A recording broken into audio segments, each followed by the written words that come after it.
Grant, the Houston Rockets fell to the Golden State Warriors, but they had one hell of a regular season. And now they are tasked with one of the harder progressive curves in the league where it's all right, you're already super good in the regular season. How do you establish yourself as a contender? They're probably deep enough with talent that's good. There will be people who advocate for them to stand relatively pat. Maybe they do that. They've prioritized patience in the past. They still have not given Reed Shepherd a ton of chances, but we move into their offseason and what they should do next. So as a quick overview, they project to be $2.4 million over the luxury tax if they pick up Fred VanVleet's $40+ million team option. So basically, they don't have to be a luxury tax team if they don't want to be. Let's start there. And also that factors in, they have Jock Landale and Aaron Holiday, total about $13 million in non-guaranteed money.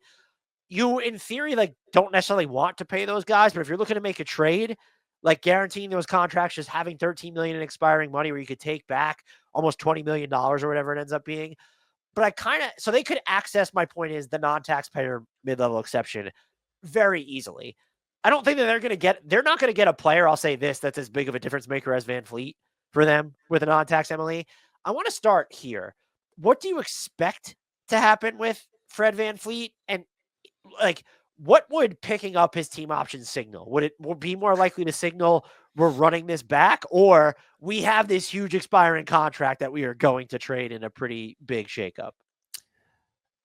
We've had this exact conversation about him. I remember hating it because it's like, oh, but what? Okay, but what? So is he guaranteed to be traded if they pick it up? Is that why that's there? And like, I never arrived at an answer I felt comfortable with.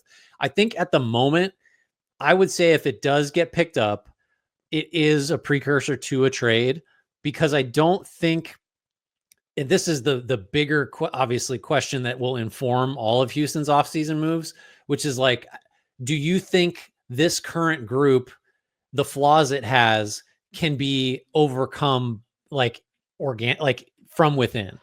And so like, if you bring, and I think the answer to that should be no. You would have to believe, isn't there really only one option? And I think the reason, as high as I am on him, the reason he is the one option is because he's still a mystery box. You have to believe that Reed Shepherd is just that guy. Which is such, like, it shouldn't be because of where he was drafted. But doesn't that feel like, if that's the reason, if that's why they run it all the way back, is they're like, hey, we got this guy that we didn't think was good enough to play at all, and it turns out he's the answer to all our problems. Like, that's a huge leap, right? Like, we love Reed Shepherd. We think he's going to be good. But like, to go from what he was this year to being like the key to everything, there's going to be like 5 steps on the way if he ever gets to that end point.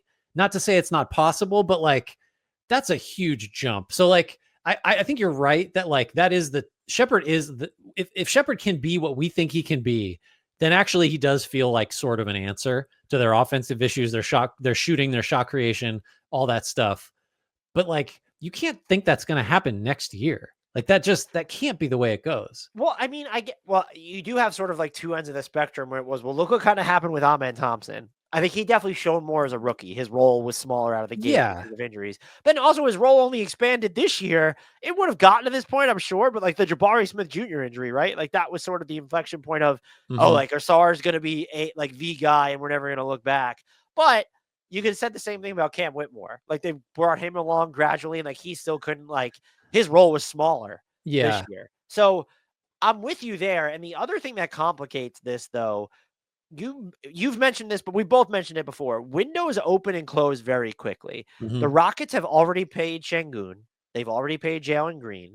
Both those deals are fine. Tari Eason and Jabari Smith Jr. are both extension eligible this summer. By the way, those are like 2 players where if you asked to tell me the number, I don't think I would even come close to getting it right. And you could tell me a bunch of different numbers and I would just believe it. So you kind of have to ask yourself, even if you're willing to wait for internal growth, it's not going to be long before you're almost prohibitively expensive, because Amen Thompson is extension eligible next summer. So like, these deals are coming down the pipeline. Do you think, based off what you've just said about the Reed Shepherd experience and where this team is, and how they lost in the playoffs to Golden State, by the way, do you think this team needs to be open to making a bigger trade? Whereas when we talked about the Pistons, we said that they're not at the acceleration point. And the difference with the Rockets to me is that they had their Pistons season last year, even though they Right. won fewer games. This was their arrival year. And now it's sort of the Orlando Magic feel like a good analog where after they lost last year, it was okay. This is clear. What happened to the players? They need to do this. They didn't do it. It kind of screwed them over this year, just like even more so than the injuries. And so I'm of the mind, because I don't want to put words in your mouth, that like you do. I'm not saying give up everything for the first player to come on the market, but I'm not necessarily in favor of, well, let's just see how this thing organically grows for Yeah. another year. I think it almost would signal a higher level of ambition if they didn't do anything and banked on organic growth. You know what I mean? Because you'd be saying, we think the guys we have here have so much more room to improve and can do it quickly enough that therefore a big swing to make us better next year is not justified, because we think maybe we take a slight step back next year potentially. But these guys we have are so good that, 2 years from now, 3 years from now, you'll think of us like the Thunder, or something like that, where it's like that would be a flex if you Yeah. didn't go do something, which is like kind of counterintuitive.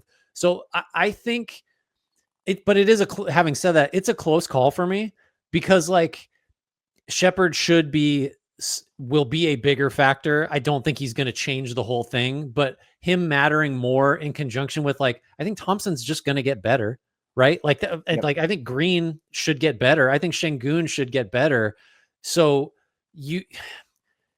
I think ultimately I'm with you that you probably do need to do something, because this team has conspicuous flaws. I think the scary thing is you might go leverage some of your assets for a quicker fix that, like, it will turn out that, like, oh shit, like we could have got there anyway. If we'd been a little more like boldly patient, we could have got there anyway. Because look, it's 2027. Asar Thompson is like an all NBA second teamer or something, because he figured out how to shoot. Like, that's not off the board, right?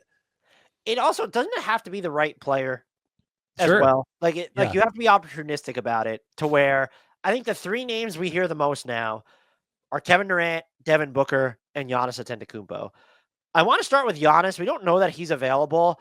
I understand the appeal of just, well, it's Giannis. We have to go after him. But that's like, he's not. This team needs an advantage creator who can also stretch the floor. Giannis he's definitely gotten better as an advantage creator for others when you're looking at that. But like, that doesn't really fit the MO. And if you're bringing him in, it's like there's a lot of redundancies with Alperen Şengün, in the sense that neither's the strongest perimeter shooter. They're both like, Alperen Şengün's probably better, or I won't say better, but he's more comfortable like working off the ball, where we know Giannis does want to be on the ball. He doesn't want to set a billion screens per game. But that would just be, if they went after Giannis, I would kind of question two things. What's the other move that they're making? Where is Şengün going? Like, what do you envision this team being? Yeah. No, I think if you bring in Giannis, of the names you mentioned, like, Şengün's gone. I just, like, you can't, because if you believe in Thompson, and I think everybody believes in Thompson, I don't think you can say like, oh, he's going to be a 37% 3-point shooter next year. Like, no. And if you have Giannis and Şengün and Thompson, I mean, yeah, Giannis will create advantages the way that he does, but I just don't think the offense is already the problem. Like, I don't know that if you're cramping spacing even more, I don't know that makes a lot of sense. What I do like is a Giannis Jabari Smith Jr. 4-5 combo, because you're talking some real spacing. That's exciting. And so the fits, like the more logical fits, if you just if you get out of the, like, well, Giannis is the most talented, so just get the most talented guy and figure it out. Like, Booker and Durant make more sense. And I think, like, Booker's just the one that's like, that kind of scratches all the itches, I think. Like, with, in terms of like age. Durant, interesting. I don't care as much. I think the age is important. Don't get me wrong. Also only has the 1 year left on his contract. I don't care about that as much as the opportunity cost of getting him, because he doesn't check enough of that. Like, he is one of the greatest basketball players of all time, can still get it done on defense for them. But like, he's not someone who's creating advantages for others. Yeah. And also, like, we've kind of seen him struggle against like certain, blitzes or double team looks over the past few years. So bringing him in makes you better, but it shrinks your win. And so if the opportunity cost is Phoenix wants this year's pick back and like maybe another type of first round pick, or is it this year's pick and Cam Whitmore, and then you're going to match like Fred VanVleet, Mhm. I might consider it. But like even then, you're all of a sudden at a playmaking. It still increases the importance of Reed Shepherd next year, Yeah. especially without Fred VanVleet. And just very quickly before you comment on that, when you mentioned about what would Houston, what does it signal if they pick up Fred VanVleet's team option? Could it also technically signal that right Fred is still here, but like Jalen Green is the one getting moved? Maybe. Yeah. I think, well, if you're going to do anything, Van Vliet's contract has to be involved and or Green or Şengün, really. Like, Like you can get, those are the three like real money anchors. yeah, I don't care. You've got Landale on the card here if you're watching on YouTube. Landale and Holiday, that's 13 million in non-guaranteed. You guarantee that. And it's like, okay, that's like a rounding you just error got on it. yourself Duncan Robinson. Like, Right. Congratulations. Best wishes. Um, I'm struggling with the idea that like this team has a clear strength, which is the size, athleticism, defense. Like that's how we think of the Rockets. We also think of the Rockets in terms of what they can't do, which is score consistently in the half court, because they don't have the advantage creators you're talking about. Don't you think that like the only way, I don't feel like there's a world where they get to keep the defense, size, athleticism they have and then also add the type of offensive weapon that they need? Like, I think you're going to have to like pull from one to do the other. yeah. It just because like, I don't know, the logic, like Dylan Brooks, if you go get Kevin Durant, like Dylan Brooks is going to play less, or like Tari Eason's going to play less, or maybe you trade one or both of those guys, and like Thompson's going nowhere. But I think you're gonna, and like Van Vliet is actually kind of an important part to like their rugged defense, their like ball pressure, all that stuff. Like, I think you're going to pretty fundamentally change the makeup of the team if you add this offensive player. I think that's probably a worthwhile trade-off, but like, it's not like you just add Devin Booker and the Rockets, as we know them, stay exactly the same, but now they also have Devin Booker. It's like you're subtracting something from what makes them really good now. And I think like that's, you just have to keep that in mind, because what they are now is like a very extreme kind of good team. I'm trying to think of like what would be that De'Aaron Fox may have come the closest to, we wouldn't have loved the spacing element from him, but like in terms of like preserving enough of it, because like with LaMelo, I guess in theory on a better team, maybe he'd preserve the size, Yeah. but like the physicality and the defense. Yeah. What about this team decides that they're cutting costs now? I don't know if he's like the playmaker enough, but it's close. Jaylen Brown might be the closest they would come to getting the offensive weapon that fits the motif of how they want to play everywhere else. That would be a yeah, because he could that same, you know, he's not going to subtract from the defensive intensity stuff. I think he'd fit in just fine there, and he wouldn't even have to guard anybody given all the guys they have. Yeah, and then he would be an upgrade. Like I still like. Do you love him as your number one offensive option? Like maybe not, but like if he's there with Şengün and with Green maybe, and with Reed Shepherd maybe, like I don't know who we're trading in this hypothetical, but like yeah, I think he's at a level where it'd be, you definitely you do that. I think. Would you poke? I wouldn't if he becomes available. I'm not poking around the John Morant trade market. I just don't think that's just not the right offensive fit for them. No, and if for many reasons, and like not the least of which is just like the shooting. Like you just, how do you make that work with Şengün? I am curious though whether you think this player is too ball dominant. You can certainly insulate him defensively. Are you looking at Trae Young? Should he become available? That's more interesting to me than Ja for sure. I think like I actually don't, the ball dominance doesn't bother me that much, because I do think the Rockets have a lot of guys that would really thrive on being set up better. You know, like Thompson comes to mind, even Green not having to work hard for his shots comes to mind. Şengün's like a fine facilitator, but he's not a Sabonis level passer. He's certainly not like a Jokic level guy. So like, I think, yeah, I don't have an issue with Trae Young being ball dominant on this team.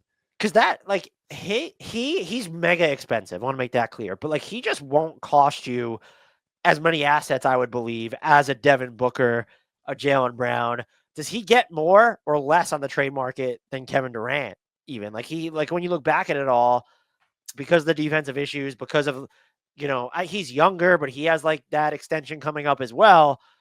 I could see a scenario where just because it's Kevin Durant that he ends up costing more. Yeah. Especially if you're Phoenix, maybe just to spite, like, oh, you're not going to give us back enough of our own picks. Then no, you're not going to get Kevin Durant. Is it also weird that it's easier to imagine like more Trae Young destinations than it is Durant destinations at this point? Ooh, is it? For me, it is. I think it's easier for me to envision Kevin Durant trade designated. Put him I on mean, the Spurs. That's the team I'm rooting for. the which team? I didn't hear you. The Spurs. Oh, KD to the Spurs. That's fine. Yeah, they'll I would really actually like to see him on the Nuggets, but I just don't see a realistic way to get him there. just swap him for MPJ and see if anybody notices. I think some people, yeah, when he's dribbling into mid-rangers, I think a lot of people are going to notice. Maybe a little bit. Yeah, that's true. What else on the Rockets? We cover everything? Yeah, I think that's pretty much everything. They're really good, but it's like you're in this. It's not a bad spot. They're super flexible. They have a ton of assets, but you now kind of like you do need to make a big-ish move unless you believe that the internal leap is coming. And I don't know. Would you? Is there a case to say, well, let's just reevaluate? Let's pick up the Fred VanVleet team option. Let's just reevaluate at the trade deadline in 26. Yeah, there's a case. I think ultimately I'm with you that I think a trade needs to happen and it probably needs to involve VanVleet. So if that's this offseason, great. If it's at the deadline, sure. I do still want to say, like, I could understand if the Rockets had enough faith in what they have to let it ride for another year. That just feels like very, very risky, you know? I'm going to give you over-unders quickly on their 2 extension-eligible players. Okay. Tari Eason, $20 million a year. Under. I don't think in the modern cap environment, a guy that's like not quite defense only, but pretty close is just going to get that anymore. Jabari Smith Jr., $24 million. Oh, you know how I feel about human X factor. Honestly, if I'm a team that's trading a star to Houston, I think I'm probably targeting, and I mean the contract might have something to do with it. Şengün's contract's gonna end up being a steal. Mm-hmm. I'm trying to get you want Amen. I don't think they're gonna give him maybe in a Giannis deal. They might think about it, but even then, I don't think they would. Yeah. I'm trying to get Jabari Smith Jr. as part of any of that package. And if you're the Bucks and you're sending Giannis there, yeah, you better get Jabari Smith. He just fills so many different holes. Yeah. I mean, he's reaching the point where it's like, I think he's better than he is or than he's shown overall. The type of player he is, I'm like, I just want that on every team I'm trying to put together. I think he might get under 24.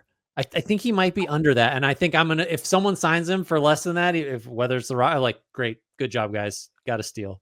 I think it wouldn't shock me if he turned that number down and said, I'll go to restricted free agency in 2000 and bet on himself. But just his role is kind of just like functionally iffy here because of the talent they've surrounded him with and because of just how many different good defensive players they could have. So it's all right.